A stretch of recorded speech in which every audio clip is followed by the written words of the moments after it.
नमस्कार, मैं हूं प्रशांत द्विवेदी। S7 न्यूज में आपका स्वागत है। आज हमारे साथ दिल्ली से लाइव जुड़े हैं अरविंद मोहन जी, वरिष्ठ पत्रकार हैं दिल्ली में। अरविंद जी, बहुत बहुत स्वागत है आपका S7 के संवाद कार्यक्रम में। आज S7 ने अपनी लॉन्चिंग की है। क्या हालचाल है आपके दिल्ली में, क्या चल रहा है इस समय? आपसे खास बातचीत करते हैं। अरविंद जी, बताइए दिल्ली के हालचाल। दिल्ली में सब अभी वही है। 3 महीने से दिल्ली लॉकडाउन में पड़ी है जी।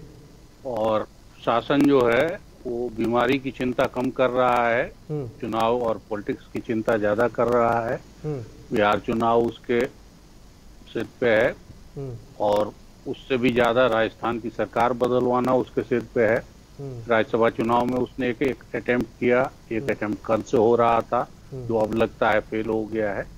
नहीं, और जो बीमारी की चिंता, हाँ, कोविड को देखते हुए जिस तरह से अगर आप देखें तो पूरे देश में एक माहौल बना हुआ है। जाहिर सी बात है कि कोविड-19 की अभी कोई वैक्सीन नहीं बनी है। उसको देखते हुए आप दिल्ली में आप रहते हैं, आप दिल्ली के वरिष्ठ पत्रकार हैं। क्या आपको लगता है कि क्या बचाव करना चाहिए, क्या रोकथाम करना चाहिए दिल्ली में? दिल्ली सरकार किस तरह से काम कर रही है, इस बारे में थोड़ा सा हमसे शेयर करिए। देखिए, सरकारों के बस में बीमारी कितनी है वो तो बहुत साफ हो गया है कि सरकारों के बस में बहुत ज्यादा नहीं है जी। लेकिन जो सावधानी इंडिविजुअल लेवल पे हमारे साथ जरूरी है कि किसी भी बाहरी आदमी से मिलने में सावधान रहें, बाहर निकलते हुए सावधान रहें, किसी नई चीज को छूने के बाद सावधान रहें, हाथ सैनिटाइज करें, धोएं। इस किस्म की सावधानी कायदे से सरकार को भी चाहिए कि जितने साधन हैं उन सारे साधनों को उधर झोंकें, जितनी अपनी चिंता है उसको उस तरफ लगाएं। अगर ये इमरजेंसी सिचुएशन है और 8 लाख लोग मुल्क में इस बीमारी के चपेट में आ चुके हैं तो सरकार भी पूरी ताकत से उस तरफ लगे।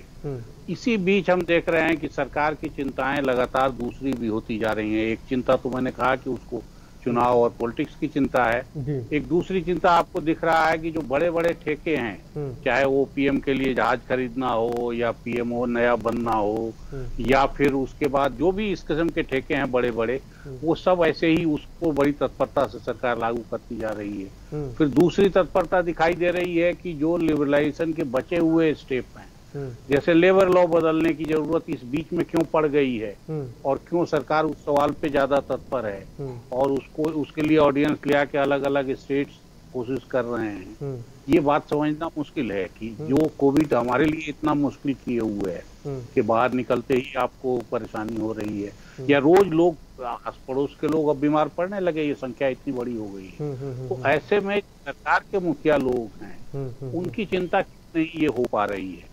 आप एक समस्या देखेंगे तो आपको गाजियाबाद, दिल्ली, नोएडा, गुड़गांव, फरीदाबाद, जो ये 2 राज्यों 3 राज्यों का चक्कर है, इस पे भी किस दिन कहाँ एंट्री मिल रही है, कहाँ नहीं मिल रही है। और उसमें पेशेंट्स को भी और सैंपल्स को भी, जो पेशेंट से सैंपल लिए जा रहे हैं उसको टेस्ट के लिए दूसरी जगह ले जाना, डॉक्टरों की आवाजाही पे भी। अब ये चीजें सुलझाने के लिए कोई बहुत दुनिया के और किसी को आने की जरूरत नहीं है, किसी बड़े साइंटिफिक रिसर्च की जरूरत नहीं है, ये आपस में बैठ के सुलझा देने की जरूरत है। और हम देखते हैं कि जिस दिन अमित शाह एक्टिव हुए 3 महीने के बाद, अब वो 3 महीने क्या कर रहे थे ये समझना मुश्किल है, लेकिन जिस दिन से अमित शाह एक्टिव हुए हैं और दिल्ली पे उन्होंने ध्यान दिया, दिल्ली में फर्क दिखाई दे रहा है। इसी तरह से और जगह क्यों नहीं एक्टिव हो रहे हैं? नहीं तो अरविंद जी, आपको ये क्या लगता है कि दिल्ली में जो अरविंद केजरीवाल की सरकार है, उसने जो फॉर्मूले बताए थे, उसने जो अपनी प्लानिंग बताई थी, क्या उसकी कहीं विफलता तो नहीं दिखाई पड़ रही? क्या कहना है आपका इस बारे में? देखिए, सफलता विफलता सबकी दिख रही है। जो बहुत हम 1 नंबर पे मान रहे हैं केरल को, तो केरल ने को खत्म कर दिया हो बीमारी, वो भी नहीं है। यही कई बार आपको योगी जी का कामकाज बहुत लगता है कि बहुत तत्पर होकर लगे हुए हैं, लेकिन फिर योगी जी किस चीज में और जुट जाते हैं ये कहना। एक दिन अनाउंस शुरू हो जाता है कि जितने मजदूर आए हैं उनको वापस नहीं जाने देंगे। जब मजदूर यहाँ से वहां जा रहे हैं तो बस कौन ले आएगा? अरविंद केजरीवाल अगर उसको दिल्ली बॉर्डर पे छोड़ दे रहा है मजदूरों को, तो वो तो दुश्मन है और कोविड फैला रहा है। लेकिन योगी जी जब बस ले जा रहे हैं से उसको घर पहुंचवा दे रहे हैं तो महान काम कर रहे हैं। जब प्रियंका 1000 बस का ऑफर देती हैं तो आप बस रोक देते हैं। तो इसलिए ये कुल मिला के यही लगता है कि इनकी चिंता, जो हमारे नेता बैठे हुए हैं बड़े महत्वपूर्ण कुर्सियों पे, उनकी चिंता अभी कोविड नहीं है, उनकी चिंता अभी भी पॉलिटिक्स है और वो घटिया पॉलिटिक्स। और इसमें सारे लोग लगे हुए हैं, मैं कहूंगा कि इसमें एक नहीं, इसमें सब लगे हुए हैं, सबको स्कोर कर। अब अभी मैं कल देख रहा था कि जो बीजेपी का यहाँ अध्यक्ष था उस जमाने में, दिल्ली में, उसको कोई दिल्ली की चिंता नहीं। चुनाव भर तो वो सारा पूरबिया करता रहा, लेकिन जब सारे मजदूर यहाँ से भागने शुरू हुए तो वो कहीं दिखाई नहीं। एक दिन कहीं क्रिकेट खेलते दिखा, और कल अचानक जब अमिताभ बच्चन के बीमार पड़ने की खबर आई तो वो इतना लंबा प्रार्थना गाया जा रहा है कि अमिताभ बच्चन कैसे ठीक होंगे और क्या करेंगे। अच्छा, जो नया अध्यक्ष बना है वो आते अब ये क्लेम करने लगा कि अमित शाह जी एक्टिव हुए और दिल्ली में कोविड कम होने लगा। अरे तो अमित शाह क्या कर रहे थे? कोई होम मिनिस्टर नहीं थे मुल्क के। 4 महीना हो गया इस बीमारी को, 4 महीने में क्यों नहीं एक्टिव हुए? अरविंद जी जैसे और क्या कर रहे हैं? जी अरविंद जी, जैसे उत्तर प्रदेश की अगर बात करें तो उत्तर प्रदेश में अभी भी हालात काफी नियंत्रण में हैं, और अगर देखा जाए तो जो हमारे यहाँ रिकवरी रेट है वो ठीक ठाक, मतलब लोग ठीक हो रहे हैं। तो उत्तर प्रदेश में जो भी प्रयास किया गया, मतलब मैंने जो देखा ग्राउंड पे, तो कुछ ना कुछ दिखाई पड़ा कि तत्परता लग रही है। आप कैसे देखते हैं, क्योंकि आप भी उत्तर प्रदेश के काफ़ी डिस्कशन में बैठते हैं, हम लोगों के साथ में काफ़ी पहले से हम लोग साथ में बैठते थे, डिस्कस करते थे, तो कहीं ना कहीं उत्तर प्रदेश में कुछ आपको काम दिखाई पड़ रहा है क्या कोविड को देखते हुए? उत्तर प्रदेश में जो देखा देखी तत्परता, मैं कहूँगा उत्तर प्रदेश की तत्परता देखा देखी ज्यादा थी।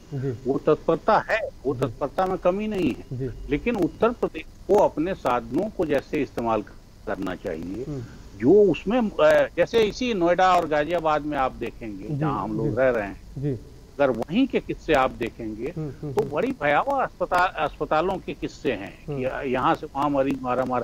अच्छा, और अस्पतालों के किस्से ही नहीं है, आप देखें पूरे गाजियाबाद में एक जगह मॉर्चुरी है जहाँ 100 रखे जा सकते हैं। उस मॉर्चुरी में फ्रीजर नहीं काम कर रहा। इस गर्मी में डेड बॉडी सड़ रही हैं। आप बर्फ लेके जाइए, अगर आपके यहाँ से किसी का दुर्भाग्य से अगर ऐसी कोई कुछ हुआ तो आप बर्फ ले जाके रखिए, वो बर्फ लगा के रख देंगे।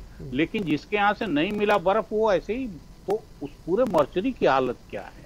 एकमात्र अस्पताल है, उसकी भर्ती की हालत क्या है? जो भर्ती हो गया उसके किस्से जो वीडियो पर आए हैं और बाहर निकल के आए हैं, आप किस किस्म से, एक दौर में एडमिशन की क्या दिक्कत होती थी, एक दौर में एम्बुलेंस की क्या दिक्कत होती थी। अभी भी ये फैसला हो गया कि जो ठीक होगा उसको हम घर नहीं छोड़ेंगे। अरे कोई बीमार है, कोई बूढ़ा है, कोई न जाने की स्थिति में है, वो क्या पोजीशन में है, एम्बुलेंस देना इतनी कौन बड़ी चीज है इस भी तब जब वो आपके अस्पताल में सब दिन उसने इलाज कराया और अब ठीक। एम्बुलेंस की मारामारी, मॉर्चरी की मारामारी, हॉस्पिटल की सुविधाओं की मारामारी। अरविंद जी, मैं ठीक है, मैं मानता हूँ इस बात को, इतना बड़ा उत्तर प्रदेश है तो कहीं ना कहीं कुछ ना कुछ तो समस्याएं होती हैं।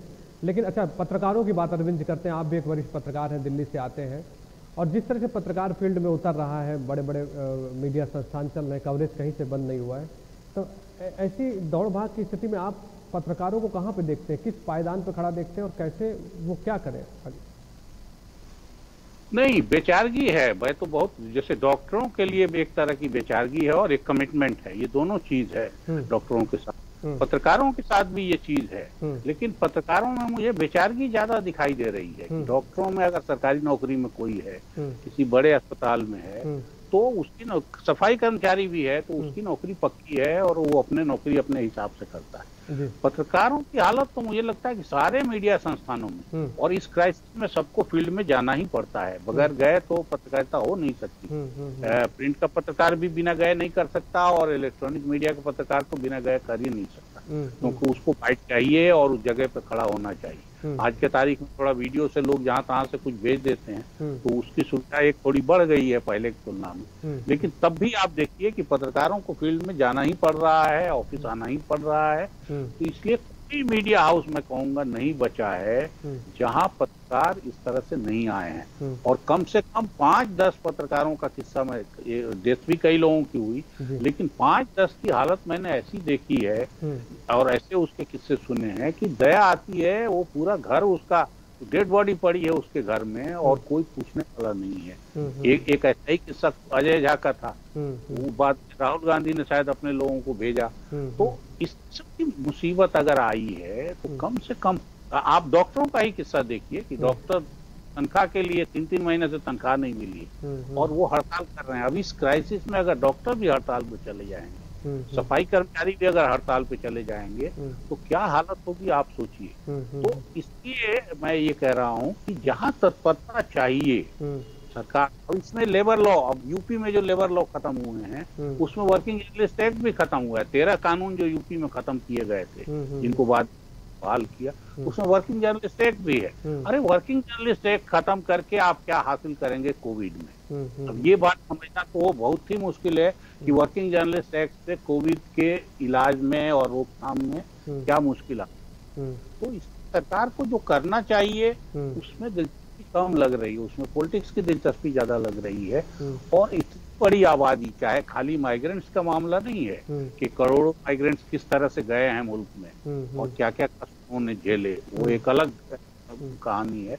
लेकिन आम लोगों के लिए भी, पैसे वालों के लिए भी, बिना पैसे बीमारी ने तो सबको बराबर कर दिया है। और अलग अलग पेशे वाला, मान लीजिए हम पत्रकारों का कहानी कह रहे हैं, आप पहले दिन से सब्जी दूध ये तो ओपन है मुल्क में, कहीं बंद नहीं है। तो जो लोग भी का बिजनेस कर रहे हैं, जो लोग भी सब्जी का बिजनेस कर रहे हैं, उनको तो बाहर आना ही है, उनको तो काम करना ही है, उनके लिए कोई सुरक्षा नहीं। जो चिंता अगर आप कह रहे हैं कि ये हम अनिवार्य सेवा बनाएंगे और इनको चलाना जरूरी है, तो उनकी भी चिंता करिए और उनके लिए कुछ न कुछ इंतजाम करिए। मैंने तो सब्जी वाले दूध वाले के लिए कोई इंतजाम नहीं देखा अभी भी, और जगह जगह दूध फेंकने की कहानी आ रही है, क्योंकि दूध कंजम्पशन मिठाई की दुकानों से सब बंद हो गया है।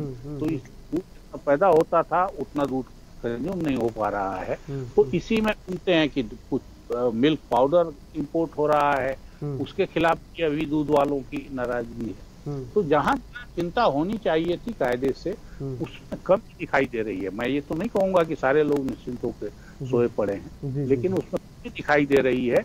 और कमी मुझे मुख्य रूप से यही दिखाई दे रही है कि जितनी प्राथमिकता होनी चाहिए इसकी, उतनी हमारे शीर्ष पर बैठे लोगों को उसकी चिंता उतनी नहीं है। वो अभी भी अपने चुनाव की चिंता कर रहे हैं, राज्यसभा में सीटें बढ़वाने की चिंता कर रहे हैं, विधानसभा चुनाव कैसे जीतेंगे इसकी चिंता कर रहे हैं। और अभी बिहार होने वाला है तो सिर्फ बिहार की चिंता नहीं कर रहे हैं, उड़ीसा के बाद बंगाल होना है, उसके बाद और कहाँ होना है, ये पूरी लिस्ट है और उन सब पे काम शुरू हो गया। अरविंद जी, आप बिहार से आते हैं तो थोड़ा सा मुझे समझाइएगा कि लालू जी की पार्टी की स्थिति, मतलब आप क्योंकि देखते रहते हैं, ग्राउंड पे जाते हैं, आपको वहीं के हैं आप, तो लालू जी की क्या स्थिति होगी? मतलब इस चुनाव में कैसे देखते हैं आप लालू जी की?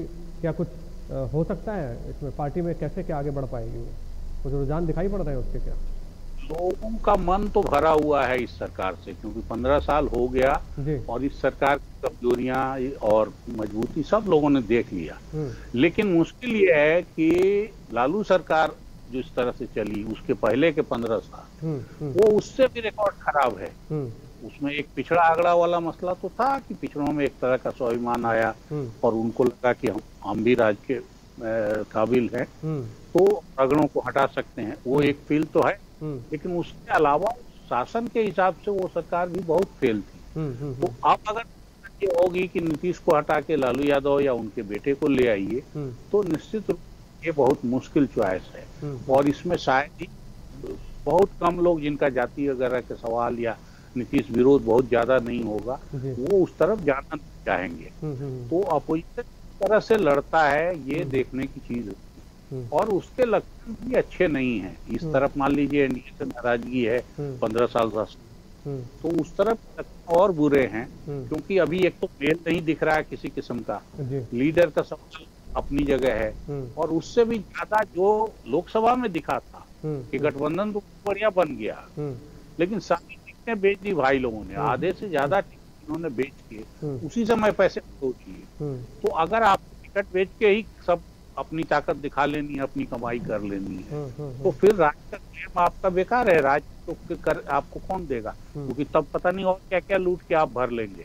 तो इसलिए अभी मुझे लालू और बहुत कमजोर दिखाई दे रहा है। तो फायदा किसका आपको नजर आ रहा है इसमें? क्या लग रहा है आपको कि मतलब कौन? नहीं, तो इसको तो नीतीश कुमार को मिलेगा, इसका लाभ नीतीश कुमार को मिलेगा निश्चित रूप से, अगर इस किस्म से पक्ष रहा तो। अब एक सूरत ये है कि चेहरा किसी को आगे किए बगैर अपोजिशन का पूरी गोलबंदी हो जाए और वो ठीक से लड़े, ये सब काल्पनिक बातें हैं, या फिर एनडीए में टूट पड़ जाए, तो इन सब से माहौल बदल सकता है। क्योंकि 15 साल का शासन, अब नीतीश कुमार किस नाम से वोट मांगेंगे, क्योंकि उनको क्या नहीं मिला, उनको 200 एमएलए लोगों ने जिता के उनको भेजा है, तो 200 एमएलए में जो करना था वो कर सकते थे। शासन पूरा, मंत्रियों की पूरी हालत खराब, सब ब्यूरोक्रेट्स काम करा रहे हैं, तो जैसा मन किया वैसा उन्होंने किया। लेकिन इसके बाद भी अब बहुत साफ लग रहा है कि नीतीश कुमार की दिलचस्पी बिहार के विकास में बहुत ज्यादा रह गई है। जो उत्साह पहले दौर में दिखा, लड़कियों की शिक्षा के मामले में, बच्चों के इनरोलमेंट के मामले में, अस्पतालों के मामले में, स्कूलों के मामले में, शराबबंदी के मामले में, ये सब उनके उत्साह का लक्षण था कि वो शासन उत्साह से। आज के तारीख में स्कूलों में कहीं अब तो राशन बंद हो गया। पहले एक्सप्रेस की रिपोर्ट अभी आई है कि उन बच्चों की क्या बुरी हालत है जो स्कूल पे निर्भर करते थे, जिनमें खाना वहां मिल गया तो एक बार पेट खा लिया। अब अगर ये हालत आ गई है कि स्कूलों की हायर एजुकेशन तो पूरे बिहार में ऐसा चौपट हुआ है कि जो भी खुद कर सकता है वो अपने बच्चे को बाहर भेज रहा है। अब हायर एजुकेशन के लिए कहीं और से आदमी आएगा। सरकारी स्कूल की हालत, गांवों में भी हालत खराब थी, अस्पतालों की हालत फिर वापस पुराने दिनों वाली हो गई है। तो अगर पूरी हालत है हर फील्ड में, अब नीतीश कुमार किस मुंह से फिर दोबारा वोट मांगेंगे? वोट का बड़ा क्लेम था कि माइग्रेशन कम हो गया हमारे आने से, रिवर्स माइग्रेशन हो गया। उनका तो कहना था कि लोग वापस आने लगे, लेकिन कोविड ने पोल खोल दी कि कितना रिवर्स माइग्रेशन हुआ है या कितने बिहार बाहर हैं और किन किन हालतों में हैं, किस हालत में लोग वापस लौटना चाहते हैं। और सबसे ज्यादा नखरे नीतीश कुमार ने किए कि हम भाड़ा नहीं देंगे, हम अपने बच्चों को वापस नहीं बुलाएंगे, हम ये गाड़ी चलवाएगा और हम तो नहीं किसी का भाड़ा उठाने वाले हैं, लोग आएंगे तो उनको बाहर रखेंगे। अब बाहर रखना एक चिंता तो ये है कि कोविड फैलने न दें, लेकिन नीतीश कुमार की तरफ से जिस तरह से बातें आई उसमें ये था कि हम रोकना चाहते हैं कि कोई आए ही नहीं, आएंगे तो बीमारी लेके आएंगे, हमारे लिए परेशानी पैदा। और बीमारी की हालत भी अभी दिखाई दे रही है कि कोविड के जो डेड बॉडीज हैं वो गंगा में बहाए जा रहे हैं। इतनी बहुत ज्यादा बीमारी नहीं फैली है, इसके बावजूद अस्पतालों के, सारे क्वारंटाइन सेंटर की सबकी पोल खुल रही है। जितने है दरी चादर नहीं मिल रहा है वहाँ, मच्छर काटना और ये करना। जहाँ क्वारंटाइन सेंटर में जो गए हैं उनकी कहानी और वो तो दिल्ली और यूपी से कई गुना बदतर है। तो अब ये किस नाम से फिर वोट मांगेंगे? उनके पास एक ही नाम रह गया, वो कहेंगे कि हमको हटा दोगे तो लालू यादव को परिवार आ जाएगा। कभी दोनों लोगों ने मिलकर सरकार बनाई थी साथ में, तब भी। लेकिन अभी ये कर सकते हैं और यही उनके पास बचाव का तरीका है, बाकी बहुत ज्यादा कुछ है नहीं, क्योंकि सामने अपोजिशन और खराब हालत में है, इसलिए उनको बच। अरविंद जी, S7 न्यूज़ ने अपना डिजिटल प्लेटफॉर्म लॉन्च किया है और हम लोगों ने दिल्ली में कई साल लगातार साथ में काम किया है। मैंने आपके साथ में बहुत कुछ आपसे भी सीखा है मैंने, और हम लोग लगातार साथ में बैठते थे। तो एक शुरुआत की गई है इस डिजिटल प्लेटफॉर्म की, क्या कहेंगे आप हमारे और हमारे टीम के बारे में? देखिए, अभी भविष्य तो इसी का दिख रहा है, क्योंकि कई किस्म के लाभ इसमें बहुत साफ हैं। बहुत बड़ा लाभ तो एक यही है कि टेक्नोलॉजी इतनी ये ताकतवर और अच्छी है। दूसरा लाभ ये है कि जितनी पूंजी जुटानी पड़ती है अखबारों के लिए और बड़े चैनलों के लिए, उतने पूंजी की जरूरत नहीं है। तो ये बेसिकली ये बिजनेस सॉफ्टवेयर का बिजनेस है, हार्डवेयर का बिजनेस इसको बना दिया गया है। तो अगर सॉफ्टवेयर हम बेहतर प्रोड्यूस कर पाते हैं और लोकेट कर पाते हैं कि कहाँ वो मेरिट है, कहाँ वो खबरें हैं, कौन लोग हैं काम करेंगे, अगर हम सॉफ्टवेयर जुटा लेते हैं तो हम किसी से कम्पीट कर सकते हैं इसमें। ये बहुत जायज है इस मीडियम में। और इसमें अगर हम अपने अनुभव से, जो हमारा अनुभव है, हम जुटा लेते हैं तो लोगों तक पहुंचाने का काम ये करेगा, और करेगा ही, एक दूसरे को जल्दी पहुंचाने का काम करता है कि हमने किया और फिर 4 आदमी को रिकमेंड किया या 4 आदमी को कहा कि वहां देख लो। और हमने देखा है कि इस बीच में जब से मुश्किल शुरू हुई है चैनलों की और इसकी, कोविड की, तब से कई ऐसे छोटे छोटे प्लेटफॉर्म तेजी से उभर के और ठीक ठाक धंधा करने लगे, ठीक ठाक स्थिति में आ गए हैं। उनकी व्यूअरशिप देख के, अच्छा इस पे कोई तमाशा देखने आता नहीं है, इसमें जो वो सीरियस होके देखना चाहते हैं कि कौन क्या बोल रहा है, कौन क्या दिखा रहा है, कौन क्या कर रहा है। तो अगर ये सीरियस बिजनेस वाले इस तरफ आ रहे हैं इतनी बड़ी संख्या में, मैं तो कई लोगों का फट से देखता हूँ कि मिलियन पहुंच जाता है। एक और प्लेटफॉर्म से मैं जुड़ा था जिसमें कई तरह की कहानियां सुनाते थे हम, तो उसमें 15 लाख लोग 1.5 मिलियन आना बहुत आसान, काफी स्टोरेज पे 1.5 लाख व्यूअर आ जाते। तो 1.5 लाख व्यूअर अगर जुट जा रहा है, 1.5 मिलियन, 15 लाख व्यूअर जा रहा है, तो ये साधारण बात नहीं। अखबारों की संख्या जो हमने काम करके देखा है कि अखबार में 1 लाख 2 लाख सर्कुलेशन होना बहुत सक्सेसफुल माना। उसमें अगर 3 महीने 4 महीने पुराना अगर कोई वीडियो प्लेटफॉर्म इस तरह से मिलियन पे पहुंच रहा है, 2 मिलियन पे पहुंच रहा है, तो सुपर सक्सेस है। उसको कंटिन्यू करके और फिर उसका जिससे कमर्शियल इस्तेमाल करके कुछ साधन निकालें, कुछ साधन वापस फिर करें, तो इसको ये दिखाई दे रहा है। जो अलग अलग समय में इस तरह की चीजें आई, जैसे एक तरह से वेब पोर्टल चल रहा था, आप पोर्टल बनाइए, न्यूज पोर्टल बनाइए, वो नहीं चला क्योंकि कमर्शियल वायबल नहीं हुआ और हर किसी के पास इस किस्म से साधन नहीं। आज के तारीख में अगर 100 करोड़ से ज्यादा लोग मोबाइल रखे हुए हैं, तो ये मोबाइल का प्लेटफॉर्म फिर इसको ट्रांसफर करिए उस पे, ये अपने आप में बहुत वायबल है। और इसमें अगर सॉफ्टवेयर हम ठीक तैयार कर लेते हैं अगर अपनी क्षमता से, तो इसमें काफी गुंजाइश है। और मुझे लगता है कि आप जैसे लोग या जो लोग भी फील्ड को जानते हैं, वो काम को करने में उनको ज्यादा दिक्कत नहीं आएगी। उनको अच्छे लोग, अच्छे कहाँ से प्रोग्राम लोकेट कर सकते हैं, क्या बातचीत में हिट हो रही है, क्या लोग पसंद कर रहे हैं, और फिर खबरों पे मेहनत करना, तो इन सब से ये मुझे इसकी संभावना काफी दिखाई देती है।